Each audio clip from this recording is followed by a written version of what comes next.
বিসমিল্লাহির রহমানির রহিম। আসসালামু আলাইকুম। নতুন একটা ভিডিও নিয়ে চলে আসলাম আপনাদের সামনে।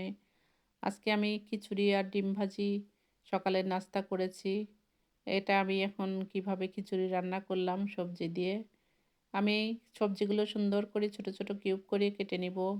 এখানে কাঁচা টমেটো, গাজর, সিম, ফুলকপি, মটরশুঁটি সবকিছু দিয়ে আমি আজকে পাতাকপি নাই দিয়ে আমি আজকে খিচুড়ি রান্না করব। ১ পট চালের খিচুড়ি রান্না করব। সবজি এই দেখা যাচ্ছে ২ পট হয়ে যাচ্ছে। এখন সবজি তো আর ওইভাবে মাপা হয় না। আমি খুব একটা পাতলা করে না, একটু শক্ত, শক্ত করেই খিচুড়ি রান্না করছি। আমি মটরশুঁটি ফ্রিজ থেকে বের করে নিলাম। মটরশুঁটি তো এখন পাওয়া যাচ্ছে না। আরও কিছুদিন গেলে হয়তো পাওয়া যাবে। আমি সুন্দর করে সব ছোট, ছোট করে একই মাপে সবজিগুলো কেটে নিয়েছি। প্রেসার কুকারে দিলে বেশি সময় লাগবে না। খুব তাড়াতাড়ি রাইস কুকারে দিলে একটু দেরি হবে, প্রেসার কুকারে দিলে খুব তাড়াতাড়ি হয়ে যাবে। আমার সবজিগুলো সব কাটা ধোয়া হয়ে গেছে। আমি এখন চাউল ধুয়ে নেব। চাউল আর ডাউল ১ পট চাউল নিছি, হাফ পটের মতো ডাল নিলাম। ডালটা আর মাপে দেওয়া হয়নি। হাফ পটের মতো ডাউল আর ১ পট চাউল। আর সবজি দেখা যাচ্ছে ২ পটের বেশি ছাড়া কম হবে না। এটা হচ্ছে লাল চালের খিচুড়ি হবে। লাল চালের খিচুড়ি আসলে নতুন চাল, খুবই মজা। এখন নতুন চাল শুরু হয়েছে। আমরা সারা বছরই লাল চালের ভাতটাই খাওয়া হয়। সাদা চাল একদমই বাদ দিয়ে দিয়েছি।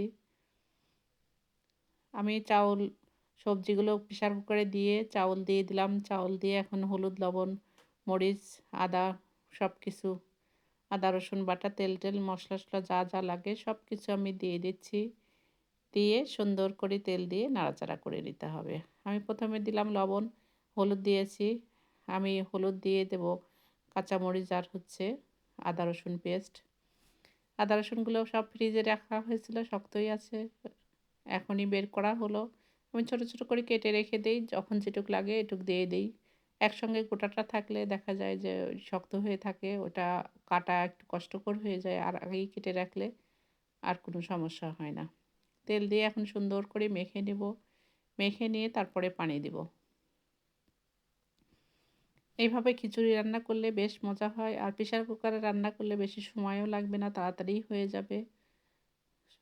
২ টা সিটি দিলেই খিচুড়ি হয়ে যাবে। প্রেসার কুকার আবার একজন প্রেসার কুকার একরকম। কারো প্রেসার কুকার একটা সিটি দিয়ে নামায়ে রাখলেই খিচুড়ি হয়ে যাবে। কারোর আবার দেখা যায় ৩-৪ টা সিটি লাগে। এটা প্রেসার কুকার হচ্ছে হাঁড়ির উপর নির্ভর করে। যদি বেশি মোটা হয় তাহলে একটা সিটি দিলেই হয়ে যাবে। আর প্রেসার কুকার পাতলা হলে তখন ওই যে ৪-৫ টা সিটি লাগে। আমি এখন প্রেসার কুকার লাগাই দিলাম। আমার সিটিও উঠে গেছে। আমি এখন প্রেসার কুকারের সিটিটা বন্ধ হওয়া পর্যন্ত, মানে ভিতরে যে গ্যাস থাকে গ্যাসটা বের না হওয়া পর্যন্ত আমি প্রেসার কুকার খুলে নিই। এক যদি সিটিটা বের করে দেওয়া হয়, যে ভিতরের গ্যাসগুলো বের করে দেওয়া হয় তাহলে কিন্তু এটা ভালোভাবে হবে না।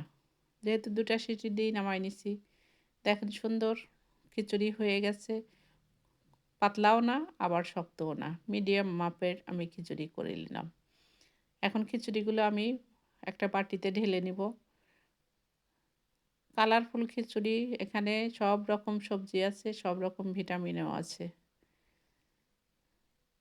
আপনারা পারলে সাদা চাল খাওয়া বন্ধ করে লাল চাল খাওয়া শুরু করেন। এখন নতুন চাল উঠেছে, দামেও কম, গুণেও বেশি।